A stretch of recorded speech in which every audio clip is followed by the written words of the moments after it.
নমস্কার, আপনি শুনছেন সাসপেন্স থ্রিলার প্ল্যাটফর্ম, আপনার গল্পের প্ল্যাটফর্ম।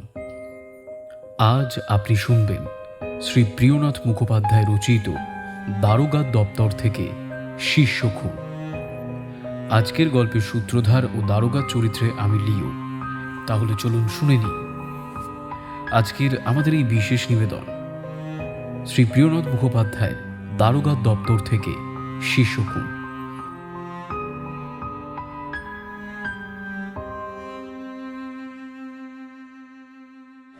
সন্ধ্যার কিছুক্ষণ আগে রোজকার কাজ শেষ করে মৃদুমন্দ মলয় বাতাস খেতে খেতে অফিসের বারান্দায় আমি পায়চারি করছিলাম। এমন সময় একটা তৃতীয় শ্রেণীর ভাড়ার গাড়ি অফিসের গেটের কাছে এসে থামল। কিছুক্ষণ পরেই একজন কনস্টেবলের সঙ্গে একজন যোগী পুরুষ আমার কাছে এলেন।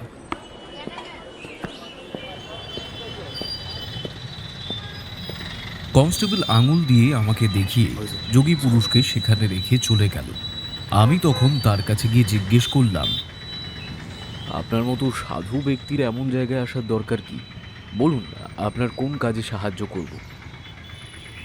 আগন্তুকের বয়স 50 বছর। তাকে দেখতে দিব্যি ফর্সা এবং হৃষ্টপুষ্ট। শরীরের মাংস শিথিল হয়নি। তার কপাল উঁচু ও চওড়া, মাথায় চুল নেই, মুন্ডন করা, চোখ দুটো কান পর্যন্ত ছড়ানো ও উজ্জ্বল। মুখশ্রী গম্ভীর, অথচ সবসময় প্রসন্ন। তার পরনে একটা গেরুয়া কাপড়, গায়ে একটা গেরুয়া উত্তরীয়, পায়ে কাঠ পাদুকা, গলায় কয়েকটি রুদ্রাক্ষের মালা। আমার প্রশ্নে তিনি একটা দীর্ঘ নিঃশ্বাস ফেললেন। পরে আমার মুখের দিকে তাকিয়ে একটু হেসে বললেন, আপনার অনুমান ঠিক। আমার মতো সন্ন্যাসীর সঙ্গে পুলিশের কোনো যোগ থাকা উচিত নয়। এসব কাজ গৃহীতেরই শোভা পায়। কিন্তু কি আর করব, আমাকে বাধ্য হয়েই আজ এই সন্ধ্যাবেলা ঈশ্বর আরাধনা ছেড়ে আপনার আশ্রয়ে আসতে হয়েছে। শুনেছি আপনার দ্বারা এমন অনেক কাজ সফল হয়েছে। আমি আগন্তুকের কথা ঠিক মতো বুঝতে পারলাম না। কিছুক্ষণ তার দিকে তাকিয়ে জিজ্ঞেস করলাম, আপনার কি হয়েছে বলুন, কিসে আপনাকে আমি সাহায্য করতে পারি একবার বলে দিন। আগন্তুক আমার দিকে তীব্র কটাক্ষপাত করলেন। আমার মাথা থেকে পা পর্যন্ত দেখলেন। পরে কি যেন ভেবে বললেন, আমার নাম মনোহর গিরি। আমি কাল ভৈরবের মন্দিরের সেবায়িত। কলকাতার দক্ষিণে কোনো এক গ্রামে কাল ভৈরবের একটি মন্দির আছে শুনেছিলাম। তার সেবার জন্যে মাসে 1000 টাকা নির্দিষ্ট আছে। মনোহর গিরি যে তাঁর তখনকার সেবায়িত সেটাও আমার জানা ছিল, কিন্তু এ পর্যন্ত আমি সেবায়িতকে নিজে চোখে একবারের জন্যও দেখিনি, কিংবা তার সঙ্গে কোনো রকম সংস্পর্শেও আসিনি। আগন্তুককে কালভৈরবের সেবায়িত জেনে তার প্রতি আমার ভক্তি শতগুণে বেড়ে গেল। আমি খুব বিনীতভাবে বললাম, আপনার নাম এই অঞ্চলে অনেকেই তো জানেন। দুঃখের বিষয়, এতকাল আপনার সঙ্গে পরিচয় আমার ছিল না। যাই হোক, এখন কি হয়েছে বলুন, আমি আমার সাধ্য মতো আপনাকে সাহায্য করব। যোগী পুরুষ আবার দীর্ঘ নিঃশ্বাস ফেলে বললেন, আজ সকাল থেকে আমার প্রধান শিষ্য বিহারী গিরিকে দেখতে পাচ্ছি না। আপনি চেষ্টা করে তার সন্ধান বলে দিন। মনোহর গিরির কথা ঠিক বুঝতে পারলাম না। বিহারী গিরি তার শিষ্য, সুতরাং তিনিও একজন সংসার ত্যাগী ব্যক্তি। তার জন্যে তার গুরুদেব এত চিন্তিত কেন? বিহারীগিরি হয়তো কোনো কারণে অন্য কোথাও গিয়ে থাকবেন। হয়তো কোনো পরিচিত লোকের সঙ্গে দেখা হওয়ায় তার সঙ্গে মিশে ঈশ্বর সাধনায় যুক্ত আছেন। তাঁর মতে জ্ঞানী ব্যক্তির জন্য মনোহর গিরির মতো একজন ধীর সংযমী মানুষের এত চিন্তা কেন? এই ভেবে জিজ্ঞেস করলাম, আগে আপনার শিষ্যের বয়স কত? মনোহর গিরি একটু হেসে বললেন, আগে তার বয়স প্রায় ওই 30 বছর। কতদিন তিনি আপনার শিষ্যত্ব নিয়েছেন? প্রায় 10 বছর। আচ্ছা, এই 10 বছরই কি তিনি আপনার কাছে বসবাস করছেন? আগে হ্যাঁ, বিহারীর বাবার সঙ্গে আমার খুব ভাব ছিল। তিনি সংসারে থেকে ঈশ্বর আরাধনা করতেন। শোনা যায় তার মতো ক্রিয়াবান পুরুষ এই অঞ্চলে আর কেউ ছিলেন না। তার আন্তরিক ইচ্ছা ছিল যে আমি তার পুত্রকে শিষ্য করি। বিহারী নিজেও খুব সচ্চরিত্র সাধু ও সংযমী পুরুষ।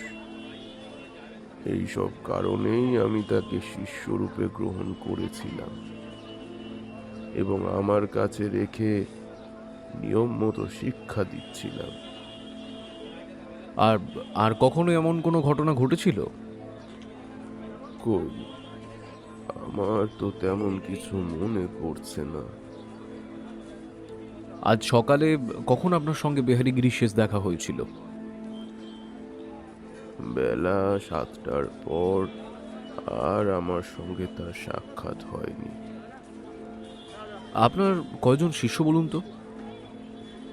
আগে অনেকগুলো ছিল, কিন্তু এখন সব মিলিয়ে 15 জন মাত্র।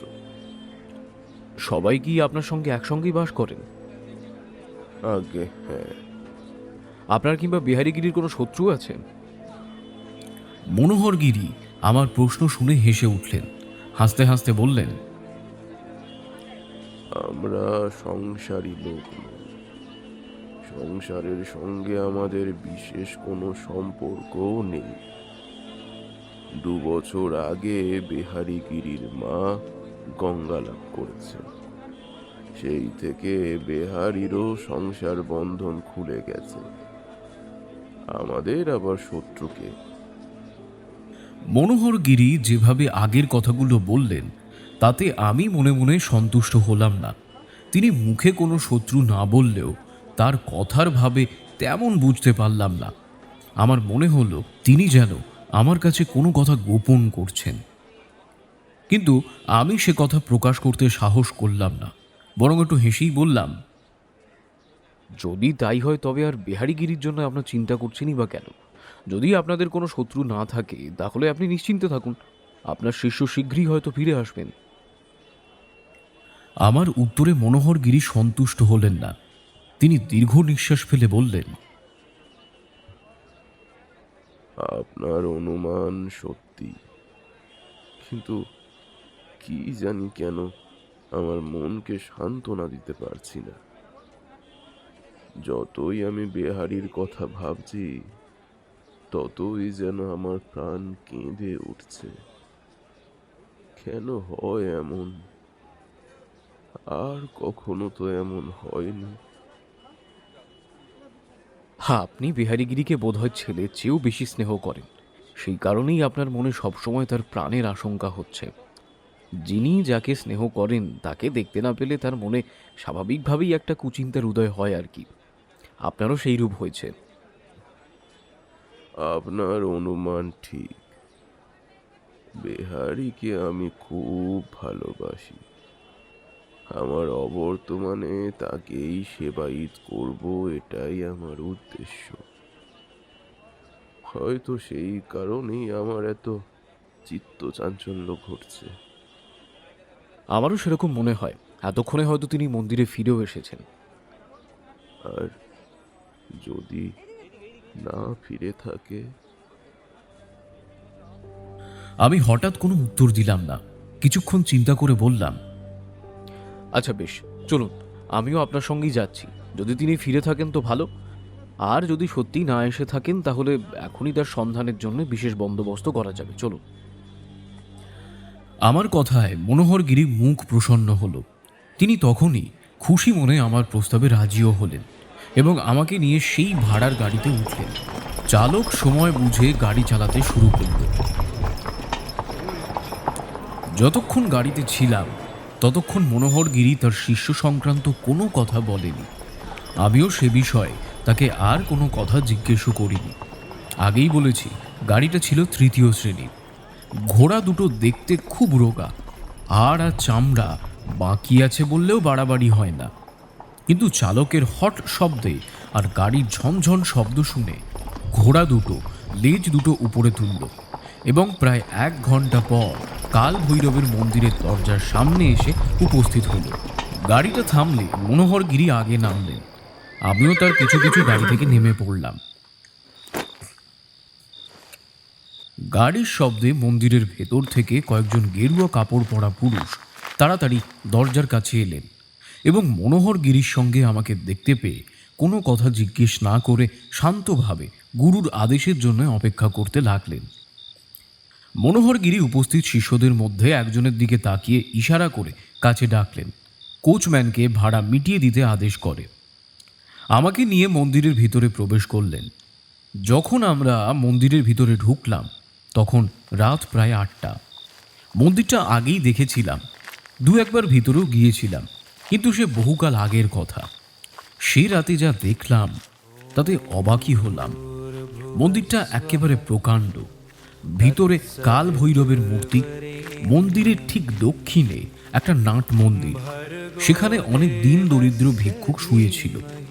মন্দিরের পূর্ব দিকে একটা বাড়ি ছিল। মনোহরগিরি আমাকে নিয়ে সেই বাড়িতে প্রবেশ করলেন। বাড়িটি দোতলা। মনোহরগিরি আমাকে নিয়ে উপরে উঠলেন এবং একটা প্রশস্ত ঘরের মধ্যে প্রবেশ করলেন। ঘরটা বড় বটে, কিন্তু আসবাবপত্রের কোনো পরিপাটি ছিল না। ঘরের মেঝেতে একটি বাঘের চামড়া পাতা ছিল। মনোহরগিরি নিজে সেই আসনে বসলেন এবং আমাকে তার সামনে বসতে অনুরোধ করলেন। যোগী পুরুষের সঙ্গে এক আসনে বসতে আমার কোনো মতেই ইচ্ছে ছিল না। সেই কারণে তিনি বসতে অনুরোধ করলেও আমি তার অনুরোধ না রেখে সামনে দাঁড়িয়ে রইলাম। মনোহরগিরি আমার মনের ভাব বুঝতে পারলেন। তিনি বললেন, আমাদের এখানে আপনার উপযুক্ত আসন নেই। আগেই বলেছি, আমি এই মন্দিরের সেবায়িত। কাল ভৈরবের মাসিক আয়ও যথেষ্ট। আমি তা খরচ করে থাকি, অর্থাৎ আমারই আদেশে তা খরচ করা হয়। কিন্তু তা হলেও কেবল আমার বা আমার শিষ্যদের সুখ স্বাচ্ছন্দ্যের জন্য সেই অর্থ খরচ করতে পারি না। যার জন্য এই অর্থ সঞ্চিত আছে, আমাকে তারই জন্য সেটি খরচ করতে হয়। এই জন্যেই আমাদের এখানে অপ্রয়োজনীয় কোনো আসবাব দেখতে পাবেন না। বিশেষত আমরা সবাই সংসার ত্যাগী সন্ন্যাসী মাত্র। ঈশ্বর উপাসনাই আমাদের কাজ এবং আত্মার উন্নতি লাভ করাই আমাদের উদ্দেশ্য। তাই বলছি, আপনি দয়া করে বাঘের চামড়ার ওপরই বসুন। সেবায়িত মনোহরগিরির কথায় আমি লজ্জিত হলাম। তার কথায় প্রথমে ভেবেছিলাম তিনি হয়তো আমার মনের ইচ্ছে ঠিক বুঝতে পেরেছেন, কিন্তু তার সব কথা শুনে আমার খুব দুঃখ হলো। তিনি ভেবেছিলেন আমি বুঝি অবজ্ঞা করেই বাঘের চামড়ার উপর বসছি না। এই মনে করে আমি লজ্জিতভাবে উত্তর করলাম, আমি সেজন্যে দাঁড়িয়ে নেই, আপনার সঙ্গে এক আসনে বসবো সেটাই ভাবছি।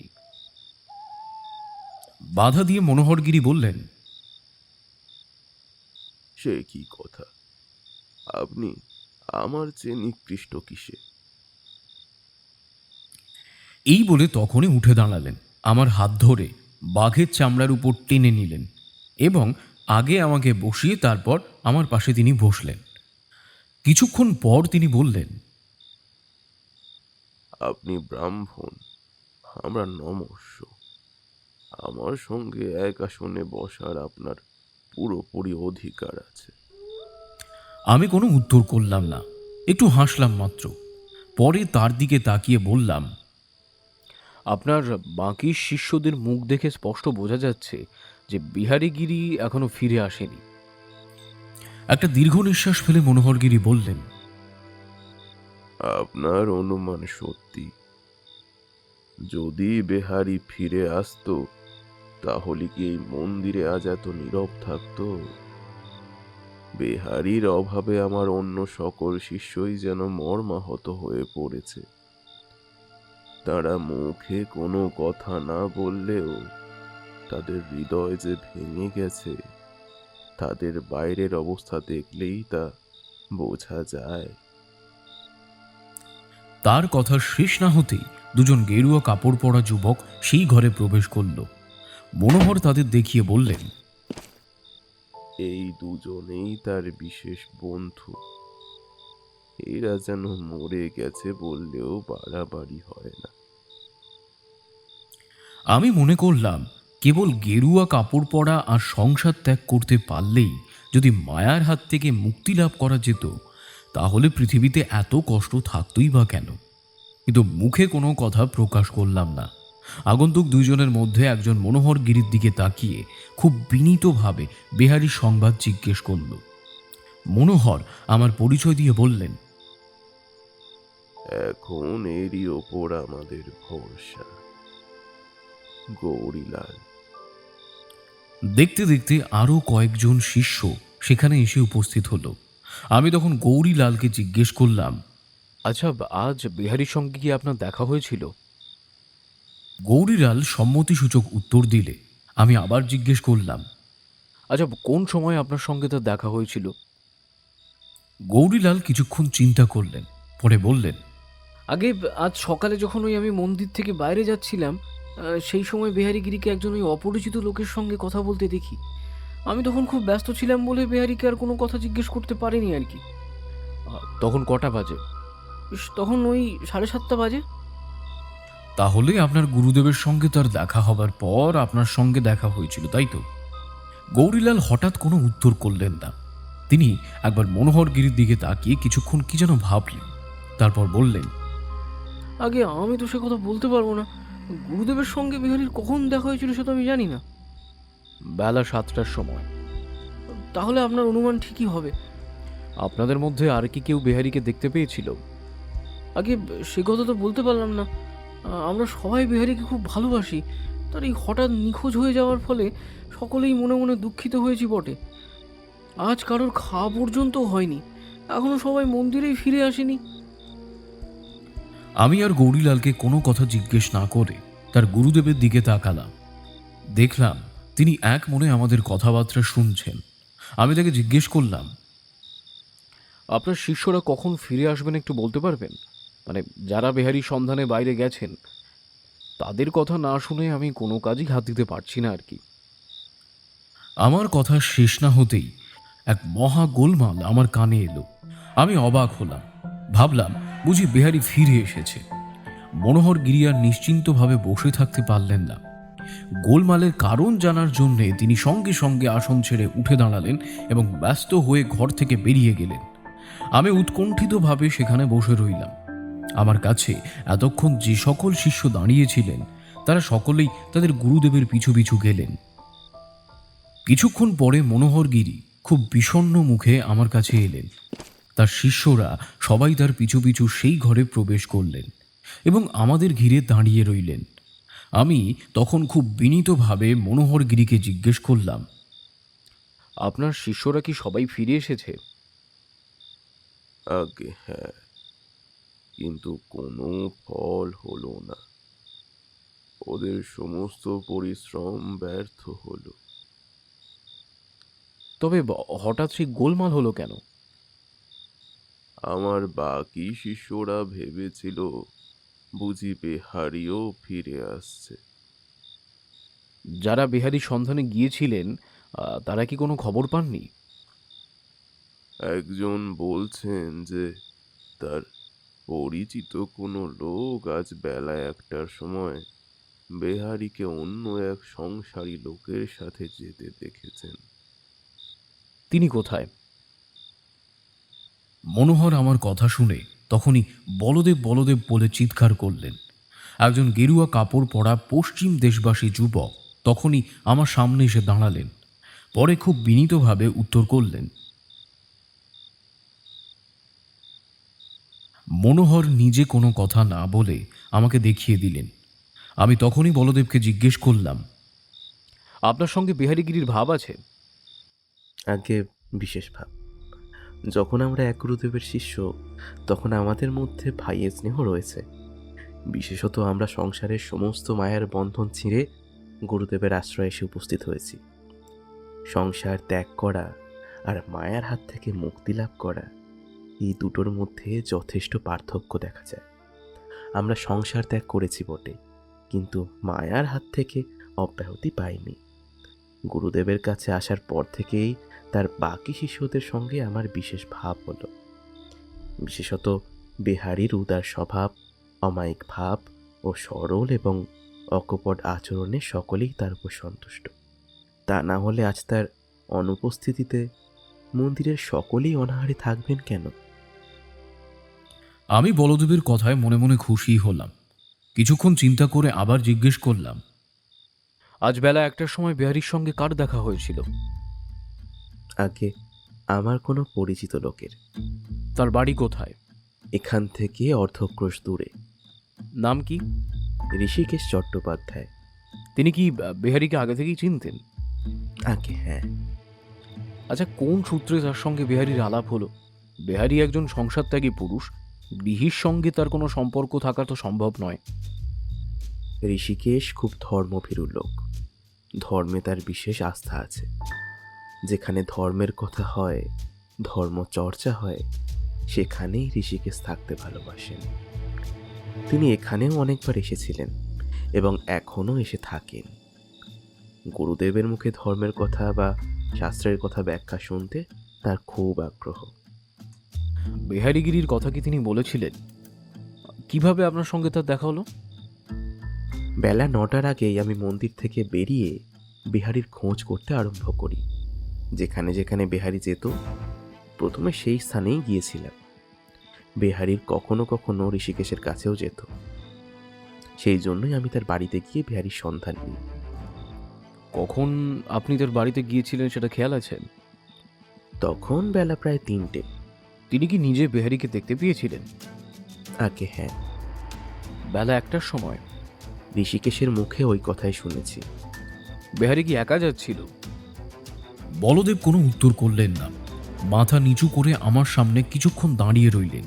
পরে আমার মুখের দিকে তাকিয়ে সলজ্জভাবে উত্তরে বললেন, আগে আমি সে কথা জিজ্ঞাসা করি। ঋষিকেশও আমায় সেই বিষয়ে কোনো কথা বলেন। আমি বলদেবের কথায় সন্তুষ্ট হলাম না। তাকে জিজ্ঞেস করলাম, আমাকে তার কাছে নিয়ে যেতে পারেন? তার মুখের কথা না শুনে আমি কোনো কাজেই হাত দেব না। আমার কথায় বলদেব তখনই রাজি হলেন। তিনি বললেন, আমি এখনই প্রস্তুত আছি। যাতে বিহারীর সন্ধান হয়, আমি প্রাণপণে তাতে সাহায্য করব। সেই সময়ে বলদেব এই কথা বললেন তখন রাত 10টা বেজে গিয়েছে। সেই রাতে সেখান থেকে আরও আধা কিলোমিটার পথ গিয়ে একজন সংসারী লোককে বিরক্ত করা একেবারেই যুক্তিসঙ্গত বলে মনে করলাম না। বলদেবকে বললাম, আজ অনেক রাত হয়েছে, এমন সময় আর কোনো কাজ করা সম্ভব নয় আর কি। কাল সকালে আপনি আমার কাছে যাবেন, সেখান থেকেই একসঙ্গে ঋষিকেশের কাছে যাব। এই বলে মনোহরগিরির দিকে তাকিয়ে বললাম, আজ আমি চললাম। আমার মনে হয় ভেতরে কোনো ভয়ানক গভীর রহস্য লুকিয়ে আছে। না হলে বিহারীগিরি তো আর বালক নন যে পথ ভুলে অন্য কোথাও গিয়ে পড়বেন। আমার খুব একটা ভালো বোধ হচ্ছে না। এই বলে আমি উঠে দাঁড়ালাম। সঙ্গে সঙ্গে মনোহরগিরিও উঠলেন এবং আবার পিছু পিছু মন্দিরের দরজার কাছ পর্যন্ত এলেন। দরজায় এসে দেখলাম একটি সেকেন্ড ক্লাসের ভাড়ার গাড়ি আমার জন্য অপেক্ষা করছে। মনোহরগিরি আমাকে তাতে উঠতে অনুরোধ করলেন। পরে বললেন, এখন আপনি আমাদের একমাত্র ভরসা। যাতে বিহারীর সন্ধান হয় তা আপনি করবেন। অর্থের অভাব বিবেচনা করবেন না। যদি এর মধ্যে কোনো প্রকার চাতুরি বা প্রতারণা দেখতে পান, তাহলে প্রতারক যাতে আইন অনুসারে শাস্তি পায় সে বিষয়ে আপনি মনোযোগ দেবেন। আমরা অনেক দিন সংসার ত্যাগ করেছি। সংসারের কুটিলতা অনেক কাল আগে ভুলে গেছি। আপনারা যত দূর বুঝতে পারবেন আমরা সেরূপ পারবো না, বেশি বলা বাহুল্য মাত্র। মনোহর গিরি এই কথা বলে একটি দীর্ঘ নিঃশ্বাস ফেললেন।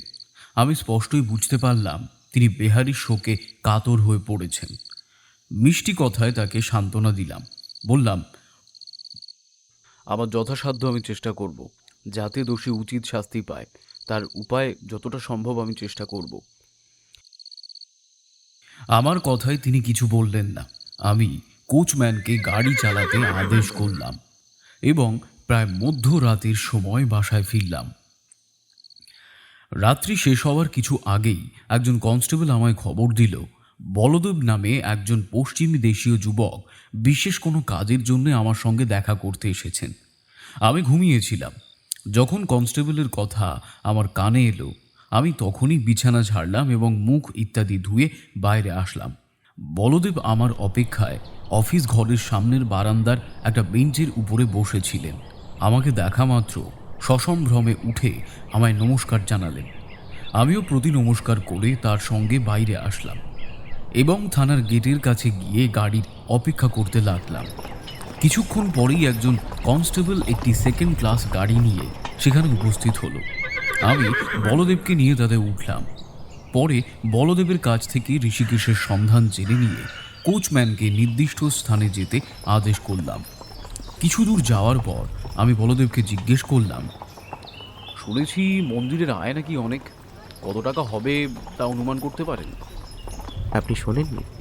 মাসিক প্রায় 2000 টাকা কালভৈরবের সেবার জন্য নির্দিষ্ট আছে। আচ্ছা, তা কিভাবে আসে ওই টাকা? কালভৈরবের নামে একটা বিস্তৃত জমিদারি আছে, তারই আয় বার্ষিক প্রায় 23,000 টাকা। খরচ বাদ দিয়ে? আগে হ্যাঁ। তাহলে আচ্ছা, ওই টাকা তাহলে কার কাছে থাকে? সেবায়িতের কাছে। তিনি কি ওটা যথেচ্ছ ব্যবহার করতে পারেন? আগে হ্যাঁ, তবে বছরে একটা হিসাব দাখিল করতে হয়। কোথায়? যিনি এই মন্দিরের প্রতিষ্ঠা করেছেন এবং দেবতার নামে এত টাকার সম্পত্তি উৎসর্গ করেছেন তার কাছে। এখন তিনি নেই, হিসাব তারই বংশধরের কাছে পাঠানো হয়। আর একটা কথা বলুন, সেবায়িত কিভাবে নির্বাচন করা হয়? বর্তমান সেবায়িত দ্বারাই নির্বাচিত হয়। তিনি তার জীবদ্দশায় একজন শিষ্যকে তার পদের উপযুক্ত করেছেন। আমার কৌতূহল বাড়ল। আমি জিজ্ঞেস করলাম, মনোহর গিরি কি আপনাদের মধ্যে কোনো শিষ্যকে তার পদের উপযুক্ত নির্বাচন করেছেন? আগে হ্যাঁ, তিনি বেহারিকেই ভাবি সেবায়িত করবেন বলে মনস্থির করেছেন।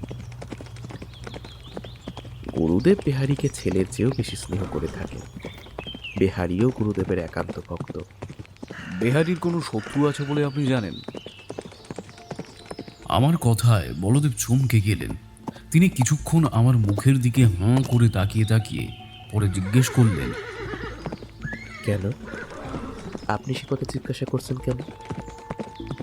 তবে কি বিহারির কোনো রকম অনিষ্ট আশঙ্কা করছেন? সন্দেহ করছি মাত্র।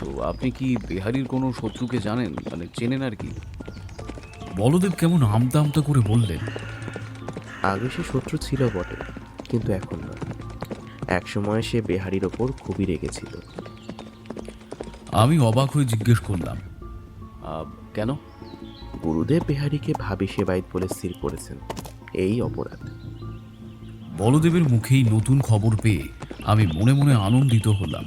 পরে জিজ্ঞেস করলাম, সেই লোকটার নাম কি? তিনি কি এখনো আপনাদের গুরুদেবের শিষ্য আছেন? আগে তার নাম কেদারনাথ ভট্টাচার্য। তিনি একসময় গুরুদেবের খুব প্রিয় শিষ্য ছিলেন, কিন্তু কিছুদিন হলো তিনি আর আমাদের মন্দিরে আসেন না। আপনাদের গুরুদেব কি এসব কথা জানেন? বোধ হয় না, তবে তিনি জানেন যে কেদারনাথ এখন আর তার শিষ্য নয়। কিভাবে জানলেন? কেদারনাথ একদিন গুরুদেবকে চিঠি লিখেছিলেন। সেই চিঠিতে তিনি গুরুদেবকে জানিয়েছিলেন যে তিনি আর তার শিষ্য থাকতে চান না।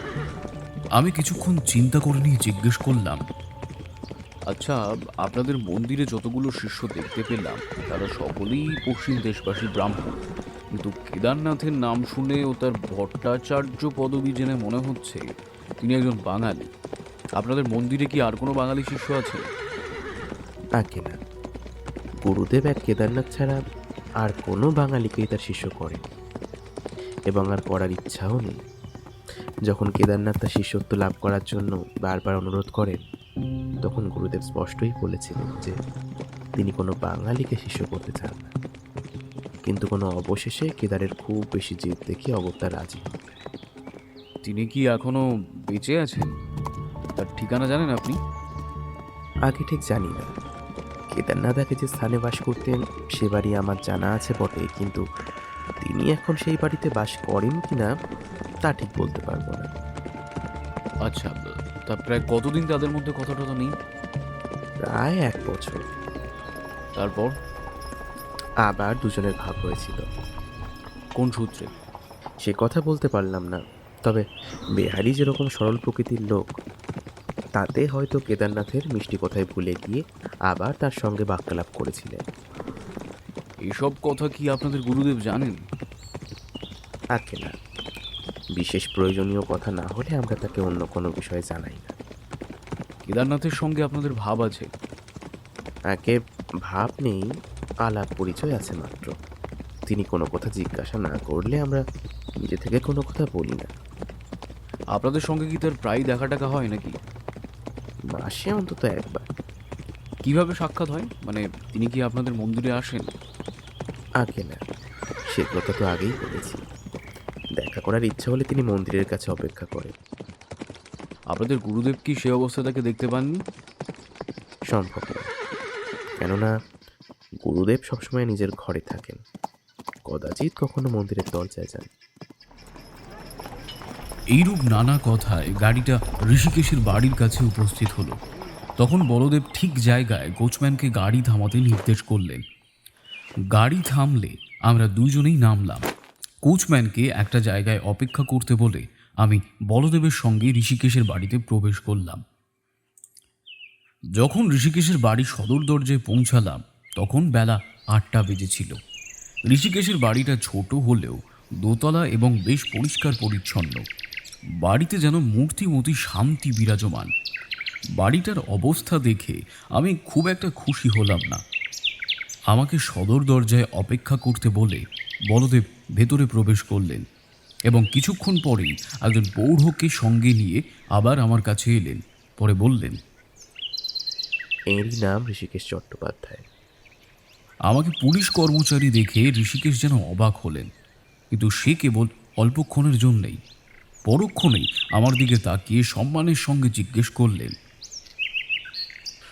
আগে বলদেবের মুখেই শুনলাম আপনি কোনো খবর জানার জন্য এখানে এসেছেন। অনুমতি করুন, কি জানতে ইচ্ছে করে।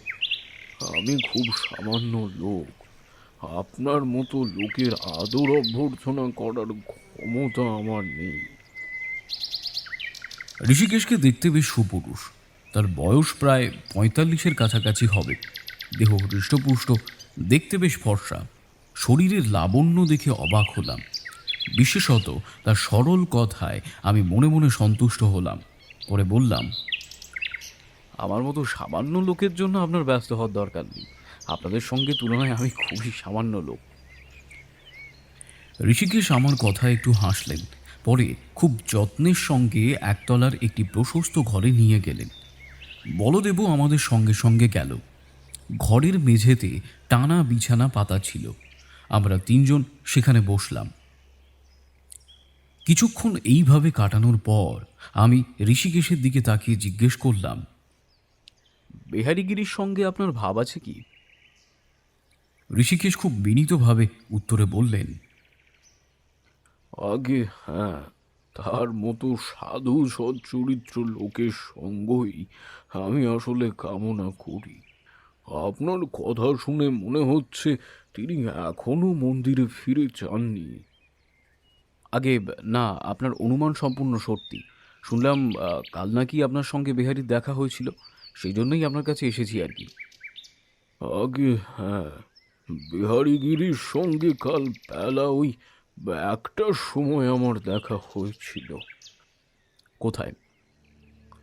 এই গ্রামের কিছু উত্তরে একটা প্রকাণ্ড মাঠ আছে, সেই মাঠের পাশ দিয়েই সরকারি রাস্তা। আমি বিহারীকে ওই রাস্তা দিয়েই যেতে দেখেছিলাম। তিনি কি একাই ছিলেন? আগে হ্যাঁ, ও একাই যাচ্ছিল। আচ্ছা, তখন সেই পথে লোক চলাচল কেমন ছিল? খুব বেশি লোক ছিল না, তবে আরো একজন পরিচিত ব্যক্তির সঙ্গে আমার দেখা হয়েছিল। আমার কেমন সন্দেহ হলো। কিছুক্ষণ ভেবে নিয়ে জিজ্ঞেস করলাম, আপনার সেই পরিচিত ব্যক্তির সঙ্গে কি বিহারীগিরির পরিচয় আছে বলে আপনি মনে করেন? ঋষিকেশ খুব সরল ব্যক্তি। তিনি আমার কথায় তখনই বললেন, আগে হ্যাঁ, আছে বই কি। কেদারনাথের সঙ্গে বিহারীর পরিচয় আছে, তবে ভাব নেই। আমার সন্দেহ সত্য হলো দেখে আমি খুবই আনন্দিত হলাম। আগ্রহের সঙ্গে জিজ্ঞেস করলাম, দুজনের মধ্যে কতখানি পথ দূরত্ব ছিল? ঋষিকেশ আমার কথায় যেন সন্দিগ্ধ হলেন। আমি যে কেন তন্ন তন্ন করে এত কথা জিজ্ঞেস করছি তিনি ঠিক বুঝতে পারলেন না। আমার মুখের দিকে তাকিয়ে কিছুক্ষণ পরে বললেন, খুব বেশি তো নয়। আপনার কথায় আমার যেন মনে পড়ছে ওই বিহারীগিরি একবার কেদারের দিকে তাকিয়েছিলেন। কেদারনাথ কি যেন ইশারা করায় বিহারী তাড়াতাড়ি সেখান থেকে চলে গেলেন। আমি একটু হেসেই জিজ্ঞেস করলাম, আপনার কোন রকম সন্দেহ হলো না? আপনিও জানতেন যে কেদারনাথের সঙ্গে বিহারীগিরির ভাব নেই, তবুও যখন আপনি কেদারনাথকে ইশারা করতে দেখলেন তখন আপনার কি কিছুই মনে হলো না? ঋষিকেশ আমার কথায় খুব লজ্জিত হলেন। কোনো রকম উত্তর কিংবা প্রতিবাদ তিনি করলেন না। তার মলিন মুখ দেখে আমি তাকে আর কোনো কথা না বলে বলদেবের দিকে ফিরে বললাম, আপনি যেমন সন্দেহ করেছিলেন ঠিক তেমনই হয়েছে, বুঝলেন? আমার খুব একটা ভালো লাগছে না। যখন বিহারীর ঘোর শত্রুর সঙ্গে তাকে দেখা গিয়েছিল তখন বিহারীর কপালে যে কি হয়েছে তা আমি ঠিক বলতে পারবো না। এখন আপনাদের কারো কি ওই কেদারনাথের বাড়ি জানা আছে? বলদেব আমার কথায় দুঃখিত হলেন। তিনি বিষণ্ণ মুখে উত্তরে বললেন, আমি তার আগের বাসস্থান জানি, কিন্তু সেটা তার নিজের বাড়ি নয়। যদি তিনি এর মধ্যে আর কোথাও গিয়ে থাকেন তাহলে আমি সেই ঠিকানা জানি না। আমি কোনো উত্তর করলাম না। দেখতে দেখতে বেলা 10টা বেজে গেল। সেখানে আর সময় নষ্ট না করে তাড়াতাড়ি ঋষিকেশের কাছ থেকে বিদায় নিয়ে বলদেবের সঙ্গে বাইরে আসলাম এবং আবার দুজনে গাড়িতে উঠে কেদারনাথের বাড়ির দিকে যেতে লাগলাম। প্রায় 11টার সময় একটি ছোট্ট বাড়ির সামনে আমাদের গাড়ি এসে থামল। বলদেব তখনই গাড়ি থেকে নেমে সেই বাড়ির দরজায় গিয়ে কেদারনাথকে ডাকতে লাগলেন। কিছুক্ষণ পরে একটি ছেলে দৌড়তে দৌড়তে বাইরে এলো এবং বলদেবকে বলল, আপনি কাকে ডাকছেন? এখানে কেদারনাথ নামে কোনো ব্রাহ্মণ বাস করেন? ছেলেটা হাসতে হাসতে বলল, তিনিই তো আমার বাবা, এই বাড়িতেই তিনিই থাকেন। ছেলেটার বয়স 15 বছর। দেখতে শ্যামবর্ণ হলেও তার মুখশ্রী খুবই সুন্দর। কথাবার্তায় চতুর বলে মনে হলো। ছেলেটির মুখে যেসব কথা শুনতে পেলাম তাতে আমি আর নিশ্চিন্ত থাকতে পারলাম না। তখনই গাড়ি থেকে নেমে সেই বাড়ির দরজায় বলদেবের কাছে গেলাম। ছেলেটি এতক্ষণ বলদেবের সঙ্গে বেশ কথা বলছিল। আমাকে পুলিশ কর্মচারী দেখে হোক অথবা আর কোনো কারণেই হোক সে আর কোনো কথা বলল না। ছেলেটির কাজ দেখে আমি বেশ বিস্মিত হলাম এবং খুব মিষ্টি কথায় তাকে কাছে ডেকে জিজ্ঞেস করলাম, তোমার নাম কি বাবা?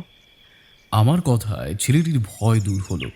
সে খুব ধীরে ধীরে আমার কাছে এলো এবং আমার মুখের দিকে তাকিয়ে বলল, আগে আমার নাম সুরেন্দ্রনাথ চট্টোপাধ্যায়। তুমি কি করো বাবা? এখনো লেখাপড়া করি। ও, কোন শ্রেণীতে পড়ো? আগে দ্বিতীয় শ্রেণীতে পড়ি, আর আগের বছর প্রবেশিকা পরীক্ষা দেব। তোমার বাবা কোথায় গেছে বলতে পারো? সুরেন্দ্রনাথ হঠাৎ কোনো উত্তর করল না। কিছুক্ষণ ভেবে নিয়ে বলল, আগে সে কথা বলতে পারলাম না। ছেলেটির কথায় আমি স্তম্ভিত হলাম। মনে করলাম বোধহয় কেদারনাথ আগে থেকেই ছেলেকে সাবধান করে থাকবেন, কিন্তু মুখে সেসব কথা না বলে জিজ্ঞেস করলাম, সে কি কথা? তোমার বাবা কোথায় তুমি বলতে পারছো না? কিন্তু খুব লজ্জার ব্যাপার। আমার কথায় ছেলেটি একটু লজ্জিত হলো না। সে হাসতে হাসতে বলল, আমি তো বাড়িতে ছিলাম না, আজ সকালে এসেছি মাত্র। কোথায় গিয়েছিলে? মামার বাড়িতে। কবে? আজ 4 দিন হলো। কি জন্যে? এমন কিছু কারণ ছিল না, তবে আমার দিদিমার বাৎসরিক শ্রাদ্ধ হয়েছে, সেই উপলক্ষে কয়েকজন ব্রাহ্মণ ভোজনও হয়েছিল, আমিও সেই জন্যেই গিয়েছিলাম। তোমার বাবা গিয়েছিলেন কি? আজ্ঞে না, তার এখানে কি জরুরি কাজ ছিল, সেই জন্য আমার সঙ্গে সেখানে যেতে পারেননি। আমি কিছুক্ষণ ভেবে বললাম, তোমার বাবার খবর তুমি নাই জানতে পারো, কিন্তু বাড়ির লোকে তো জানে। একবার ভিতরে গিয়ে খবর আনো দেখি। সুরেন্দ্রনাথ আমার কথায় ভেতরে গেল।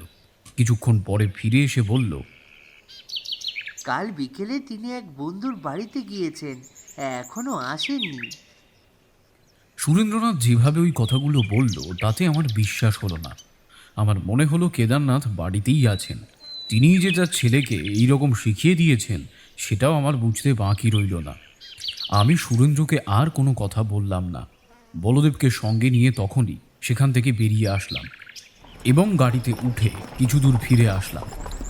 কেদারনাথের বাড়ি থেকে প্রায় আধা কিলোমিটার দূরে এসে আমি কোচম্যানকে গাড়ি থামাতে আদেশ করলাম। গাড়ি থামলে আমি বলদেবকে সেইখানে রেখে নিজে কাছের থানায় গেলাম এবং সেখানকার দারোগাবাবুর কাছ থেকে প্রয়োজনীয় ছদ্মবেশ জোগাড় করে সেইখানেই পোশাকটা পরলাম। তখনই সেই ছদ্মবেশ পরে গাড়িতে বলদেবের কাছে আমি আসলাম। তখন তিনি আমায় চিনতে পারলেন না। আমি গাড়িতে উঠতে যাচ্ছি দেখে তিনি খুব মিষ্টি কথায় নিষেধ করে বললেন, এটি একজন পুলিশ কর্মচারীর গাড়ি। তিনি আমাকে রেখে কোথাও কাছে গিয়েছেন, নিশ্চয়ই খুব শীঘ্র ফিরে আসবেন। আমি একটু হেসে গাড়িতে বসে পড়লাম। আমার পরনে বলদেবের মতো গেরুয়া কাপড়, গেরুয়া উত্তরীয়, পায়ে খড়ম, হাতে একটা লাঠি, গলায় ও হাতে কয়েকটি রুদ্রাক্ষের মালা। তখন আমাকে দেখতে ঠিক সন্ন্যাসীর মতোই হয়েছিল। আমাকে তার কথা অগ্রাহ্য করতে দেখে বলদেব বিরক্ত হলেন। তিনি রাগের ভান করে বললেন, মহাশয়, আমার কোনো অপরাধ নেবেন না। দারোগাবাবু এখানে এসে যখন আপনাকে গাড়ির ওপর দেখতে পাবেন তখন নিশ্চয়ই তিনি রেগে যাবেন এবং আপনাকে বকাঝকা করবেন। আমি একটু হেসেই বললাম, আপনার চিন্তা নেই, আমি তার খুবই পরিচিত। আমার কণ্ঠস্বরে বলদেব চমকে গেলেন। এবার কেদারনাথের বাড়ি যাব, তার ছেলের মুখে যেসব কথা শুনলাম তা আমার বিশ্বাস হলো না। আমার মনে হয় কেদারনাথ এখন ওই বাড়িতেই আছে। পাছে পুলিশের পোশাক দেখে কিংবা তার বাড়ির লোক ভয় পায়, এই জন্যই আমার এই ছদ্মবেশ। এই বেশে গেলে কেদারনাথ হয়তো দেখা করতে অসম্মত হবেন না। বলদেব হেসে বললেন, আপনার অনুমান সত্যি। যোগী, ঋষি ও সন্ন্যাসীর ওপর কেদারনাথের খুব ভক্তি। আপনার মতো সন্ন্যাসীকে দেখলে তিনি নিশ্চয়ই দেখা করবেন, কিন্তু যদি আপনি গাড়ি করে আবার সেখানে যান তাহলে হয়তো সেই ছেলেটির সন্দেহ হতে পারে, তাতে আপনার কার্যসিদ্ধির ব্যাঘাত ঘটবে। আপনি ঠিকই বলেছেন, আমি বেশি দূরে গাড়িতে যাব না। কেদারনাথের বাড়ি থেকে কিছু দূরে আপনাকে গাড়িতে রেখে আমি একাই হেঁটে হেঁটে তার বাড়িতে যাব। খুব ভালো পরিকল্পনা। আমি তখন আর কোনো কথা না বলে কোচম্যানকে আবার কেদারনাথের বাড়ির দিকে যেতে আদেশ করলাম। গাড়ি চলতে শুরু করল। প্রায় 11টার সময় একখানি কুটিরের সামনে আমাদের গাড়ি এসে থামল। বলদেব তখনই গাড়ি থেকে নামলেন এবং সেই কুটিরের দরজায় গিয়ে কেদারনাথকে ডাকতে লাগলেন। কেদারনাথের বাড়ি থেকে প্রায় 100 গজ দূরে একটা প্রকাণ্ড বটগাছ ছিল। সেই গাছের নিচে ভদ্রলোকের বসার উপযোগী 2-3টে বেঞ্চও ছিল। নিকটস্থ ভদ্রজনেরা প্রায় প্রতিদিনই সন্ধেবেলায় সেইখানে বসে গল্পগুজব করে থাকেন। কোচম্যানকে সেইখানে গাড়ি রাখতে আদেশ করে আমি নিজে নামলাম এবং বলদেবকে গাড়িতে অপেক্ষা করতে অনুরোধ করে খুব ধীরে ধীরে কেদারনাথের বাড়ির দিকে যেতে লাগলাম। যখন কেদারনাথের কুটিরের দরজায় উপস্থিত হলাম তখন বলা চলে স্নানাহার না করে সকাল থেকেই এই কাজে নিযুক্ত ছিলাম। বেলা বেশি হওয়ায় ক্ষুধা তৃষ্ণায় একেবারে কাতর হয়ে পড়েছিলাম, কিন্তু কি করব, যে কাজে এসেছি তা শেষ না করে যেতে তো আর পারি না। অগত্যা সেই কুটিরের দরজায় গিয়ে চিৎকার করে বললাম, अब भीख मिलेगा माजी, एक मुट्ठी आटा मिलेगा माही। আমার চিৎকারে একজন বাইরে এলেন। তাকে দেখেই আমার কেমন সন্দেহ হলো। মনে হলো তিনিই সেই ছেলেটির বাবা। সুরেন্দ্রনাথের সঙ্গে সেই লোকটির মুখের মিল বেশ ছিল। তিনি কাছে এসে খুব কর্কশ স্বরে জিজ্ঞেস করলেন, কি চাস বাবু? আমি বললাম, एक मुट्ठी आटा मिलेगा। আমি নিজেই খেতে পাই না, তা ভিক্ষা দেবো কি? আবে যাও যাও যাও, এখানে কিছু হবে না। আমি হিন্দি ভাষায় তাকে জিজ্ঞেস করলাম, आसपास में कोनो देवालय আছে নাকি জানেন? তিনি কাল ভৈরবের মন্দির নির্দেশ করলেন। বললেন, সেখানে গেলে অনায়াসে খাবার জোগাড় করতে পারবি।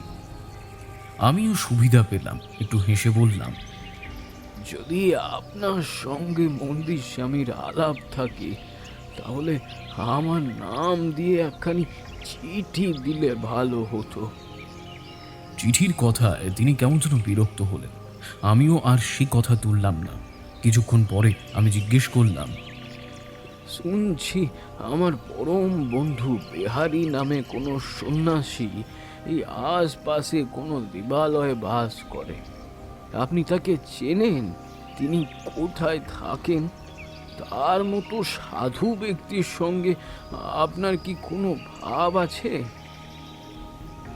আমার কথায় তিনি যেন কি সন্দেহ করলেন। কোনো উত্তর করলেন না। আমার মাথা থেকে পা পর্যন্ত ভালো করে নিরীক্ষণ করলেন। শেষে খুব কর্কশভাবে বলে উঠলেন, কে তোমার বেহারি? আমি কোনো বেহারিকে জানি না। কথাগুলো এমনভাবে উচ্চারণ করলেন যে আমি স্পষ্টই বুঝতে পারলাম তিনি মিথ্যে বলছেন। তিনি যে রেগে গিয়েছেন তাও বুঝতে পারলাম। তবুও বললাম, আপনি একবার ভালো করে মনে করুন তো, বিহারী নিশ্চয়ই একজন প্রসিদ্ধ লোক আছে। তার মতো লোককে আপনি চেনেন না? এ কথা তো মিছে কথা বলে মনে হচ্ছে।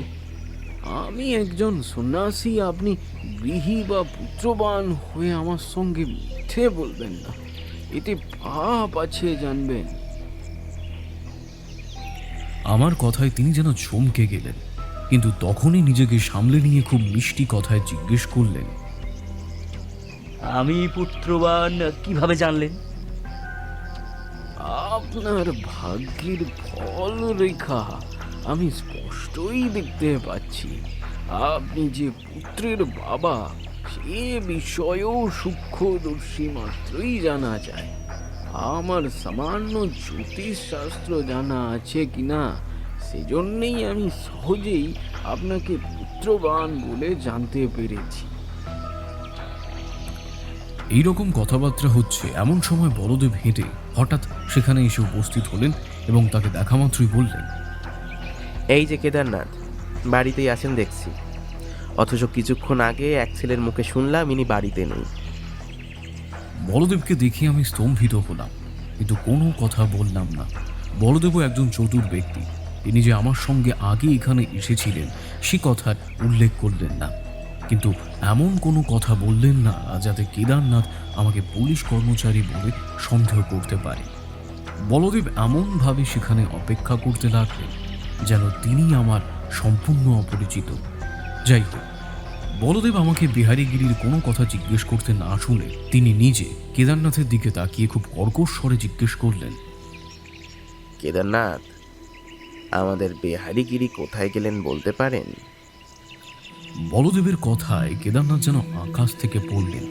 তিনি রাগত স্বরে চিৎকার করে বললেন, আমি কিভাবে জানব?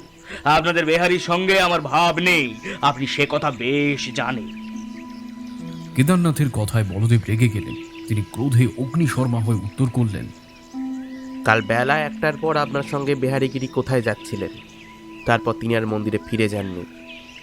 কে বললো আমার সঙ্গে বেহারির কাল দেখা হয়েছিল?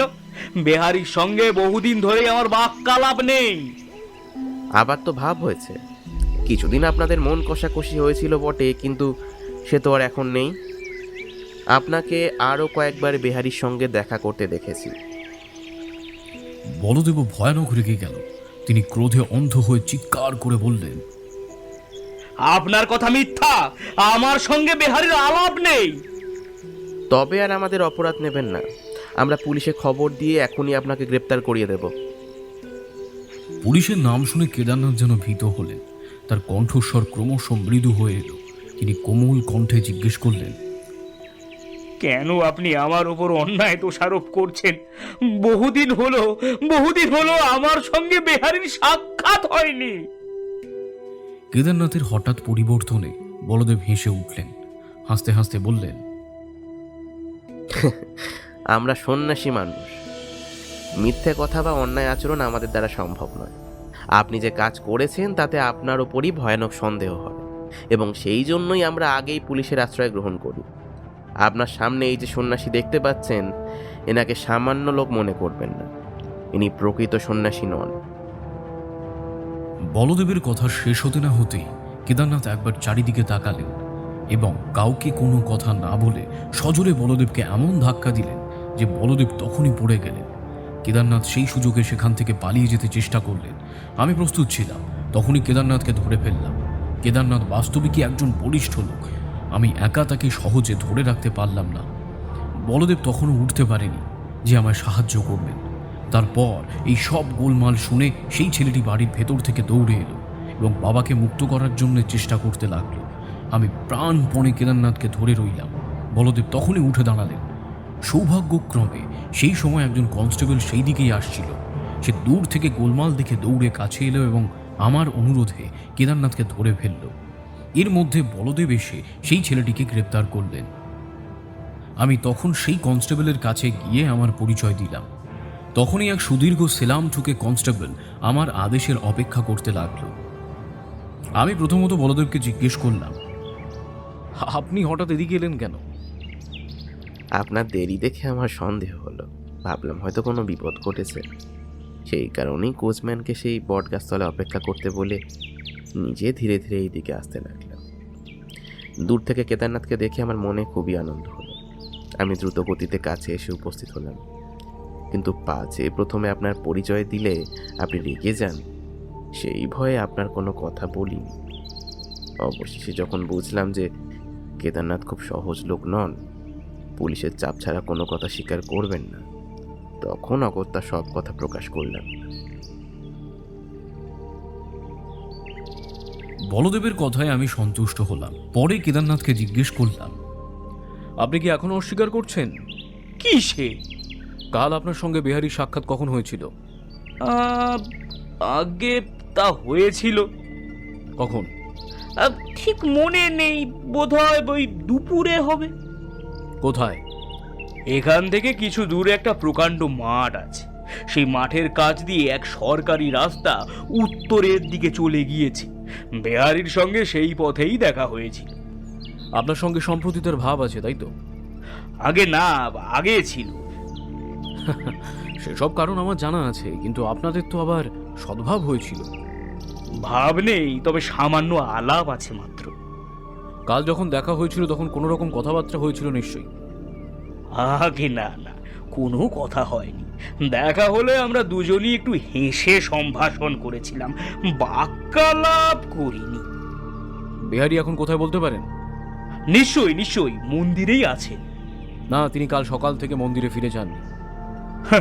ধর্মের ভাগ করে বেহারি যেসব কাজ করে তাতে তাকে খুব নীচ প্রকৃতির লোক বলেই মনে হয়। হয়তো তিনি কোনো মেয়ের প্রেমে মুগ্ধ হয়েছেন। বলদেব এতক্ষণ কোনো কথা বলেনি, কিন্তু কেদারনাথের শেষ কথা শুনে তিনি আর স্থির থাকতে পারলেন না। চিৎকার করে বলে উঠলেন, আপনার কথা সম্পূর্ণ মিথ্যা। আমারও সেইরূপ মনে হলো। আমি কর্কশ স্বরে বলে উঠলাম, শুনুন, যদি আপনি বেহারির কোনো সন্ধান বলতে না পারেন তাহলে আপনাকে এখনই থানায় চালান দেব। আপনার ছেলেকেও ছেড়ে দেব না। আপনি বাবা হয়ে এই অল্প বয়স্ক বালককে যে প্রকার মিথ্যে কথা শিখিয়েছিলেন তাতে আপনাকে প্রকৃত অপরাধী বলে মনে হচ্ছে। হয় আপনি বেহারির সন্ধান বলে দিন, না হয় থানায় চলুন। আমার কথায় কেদারনাথের ভয় হলো। তিনি খুব বিনীতভাবে বললেন, বেহারি কোথায়, কিভাবে বলবো বলুন তো? কখন আপনার সঙ্গে শেষ দেখা হয়েছিল তার? বোধহয় তখন বেলা 5টা। এই বললেন দুপুরের পর আপনাদের দেখা হয়? আগে না, দুবার দেখা হয়েছিল, শেষবার ওই বেলা 5টার সময়। তারপর বিহারি কোথায় যান জানি না। আপনি জিজ্ঞেস করেননি? না না, কোথায় শেষবার দেখা হয়েছিল আপনাদের? সেই পথেই। আপনি বা ততক্ষণ সেখানে ছিলেন কেন? বিশেষ কারণ ছিল, কোনো লোকের জন্য আমি সেখানে অপেক্ষা করছিলাম। আমি আর কোনো কথা জিজ্ঞেস করলাম না। বলদেব ও কেদারনাথকে নিয়ে গাড়িতে উঠলাম। পরে কনস্টেবলের হাতে সেই ছেলেটির ভার অর্পণ করে কেদারনাথের কথা মতো কোচম্যানকে গাড়ি চালাতে আদেশ করলাম। আধা ঘন্টা পরেই আমরা মাঠের ধারে সেই রাস্তায় এসে উপস্থিত হলাম। গাড়ি থেকে নামছি, এমন সময় কতকগুলো লোককে এক জায়গায় দাঁড়িয়ে গোলমাল করতে দেখতে পাই। একবার মনে হলো ও গাড়ি থেকে নেমে ব্যাপারখানা দেখি, কিন্তু পরক্ষণেই ভাবলাম তাহলে হয়তো কেদারনাথ পালিয়েও যেতে পারে। এই ঠিক করে আমি বলদেবকে সেই ভিড়ের কাছে পাঠিয়ে দিলাম। বলদেব তখনই আমার অনুরোধ রক্ষা করলেন এবং তখনই সেই জনতার কাছে গেলেন, কিন্তু অবিলম্বে দৌড়তে দৌড়তে আমার কাছে ফিরে এসে ছেলের মতো কাঁদতে লাগলেন। আমি বলদেবের ব্যবহারে স্তম্ভিত হলাম, কিন্তু তখন কোনো কথা জিজ্ঞেস করলাম না। কিছুক্ষণ পরে তিনি কিছুটা শান্ত হয়ে আমার দিকে তাকিয়ে বললেন, সর্বনাশ হয়েছে দারোগাবাবু। যেখানে ওই ভিড় দেখতে পাচ্ছেন তারই কাছে বিহারীর মৃতদেহ পড়ে রয়েছে। আমার দৃঢ় বিশ্বাস কেদারনাথই ওকে খুন করে মাঠে ফেলে দিয়েছে। আর কোনো কথা জিজ্ঞেস না করে আমি আমার উত্তরীয় দ্বারা তাকে ভালো করে বাঁধলাম। পরে কোচম্যান ও বলদেবকে তার প্রহরী স্বরূপ রেখে আমি সেই মৃতদেহের কাছে গেলাম এবং কিছুক্ষণের মধ্যেই ওটাকে যথাস্থানে প্রেরণ করলাম। তারপর গাড়ির কাছে এসে কেদারনাথের দিকে ফিরে জিজ্ঞেস করলাম, এখনো কি অস্বীকার করবেন? কেদারনাথ কোনো উত্তর করল না। আমি তখন গাড়িতে উঠে কোচম্যানকে থানার দিকে যেতে আদেশ করলাম। যখন থানায় ফিরে এলাম তখন বেলা 4টে। সারাদিন না খেয়ে থাকলেও কাজটা সফল হওয়ায় আমার মনে এক ধরনের আনন্দের জন্ম নিল।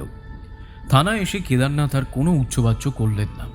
যে কারণে তার সাথে বিহারীর ঝগড়া হয়েছিল, যে কারণে তিনি বিহারী সর্বনাশ করবেন বলে প্রতিজ্ঞা করেছিলেন, সব কথাই একে একে প্রকাশ করলেন। বিহারীর কোনোই অপরাধ ছিল না। মনোহর গিরি তাকেই ভবিষ্যতে সেবায়িত করবে বলে মনস্থির করায় কেদারনাথের হিংসার আগুন যেন জ্বলে উঠেছিল এবং তিনি সেই সময় থেকেই তার সর্বনাশ করার চেষ্টা করছিলেন। কিন্তু পাছে কেউ তার উপর সন্দেহ করে এই ভয়ে কেদারনাথ আবার বিহারীর কাছে বন্ধুত্ব করেছিলেন। গতকাল সকালে কেদারনাথ বিহারীকে মন্দির থেকে ডেকে আনেন এবং কিছুক্ষণ নিজের বাড়িতে তার সাথে ধর্মচর্চা করে দুইজনে সেই মাঠের দিকে যান। বিহারী অনেকবার মন্দিরে যাওয়ার জন্য ব্যস্ত হয়েছিলেন, কিন্তু কেদারনাথ কৌশলে তাকে যেতে দেননি। দুপুর 1টার পর যখন দুইজন সেই পথ দিয়ে যাচ্ছিল তখন ঋষিকেশের সাথে দেখা হয়, কিন্তু কেদারনাথ ঋষিকেশকে দূর থেকে দেখে নিজে ইচ্ছে করেই বিহারীর কাছ থেকে কিছুটা পিছিয়ে পড়েন। এইভাবে সন্ধ্যা পর্যন্ত ঘুরে যখন বেশ অন্ধকার হয়ে এলো তখন কেদারনাথ কৌশলে একটা বিশাল গর্তের কাছে বিহারীকে নিয়ে গিয়ে জোরে এমন ধাক্কা দিয়েছিলেন যে বিহারী সেই আঘাতেই অজ্ঞান হয়ে পড়ে। আরও কিছুক্ষণ সেখানে অপেক্ষা করে কেদারনাথ যখন দেখলেন বিহারীর আর সারা শব্দই নেই তখন সেখান থেকে চলে গিয়েছিলেন। এরপর সেদিন আমি সেই গর্তের কাছে ভিড় দেখে বলদেবকে পাঠিয়ে দিয়েছিলাম। এ কথা পাঠক মহাশয় সবারই জানা আছে। কেদারনাথের কথা অনুযায়ী তাকেই দোষী সাব্যস্ত করা হলো। বিচারে তার ফাঁসি হয়ে গেল। তার ছেলে সুরেন্দ্রনাথের কোনো দোষ পাওয়া গেল না। সে কেবল বাবাকে বাঁচানোর জন্যে কেদারনাথের প্ররোচনায় মিথ্যে বলেছিল, ফলে মুক্তি পেল। বিহারীর মৃত্যু সংবাদে মনোহর গিরি মর্মাহত হয়ে পড়লেন। মন্দিরের অনেক লোকই বিহারীর শোকে কিছুদিন ধরে মনমরা হয়েছিলেন।